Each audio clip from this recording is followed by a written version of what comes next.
So Big Bear, or Mr. Musquat Okama, stands as one of the most visionary leaders in Cree history. During Treaty 6 negotiations in the late 1870s, while the buffalo were vanishing and the threat of starvation loomed, government officials brought promises of food, farming, tools, and medicine, and many saw hope, but Big Bear saw a trap.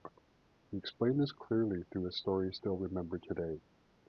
When we set a fox trap, we scatter pieces of meat all around. And when the fox gets into the trap, we knock him on the head. We want no baits.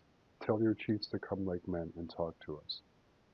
For Big Bear, government rations were not gifts, but they were bait to create dependency, endangering the Cree's independence and future. As a Gidgee Okima, his leadership wasn't about colonial titles, but about the ability to unify and inspire many bands through consensus. His vision reached far beyond his own people.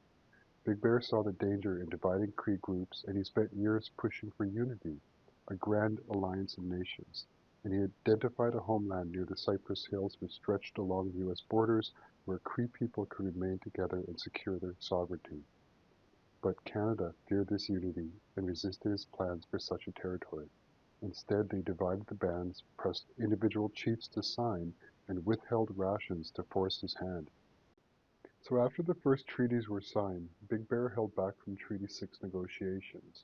He deliberately went on a mission of inquiry, traveling to the communities of the Treaty 1 through Treaty 5 signers to see what had actually happened after they had agreed. He found that conditions were much worse than promised. Rations were inadequate, farming support was minimal, and the Crown's commitments weren't being honored. Big Bear returned to Fort Pitt to warn the other Cree leaders not to sign under those terms, but by the time he arrived most chiefs had already signed. He was deeply disappointed they hadn't waited for his counsel, believing that a united front could have secured better terms for them all.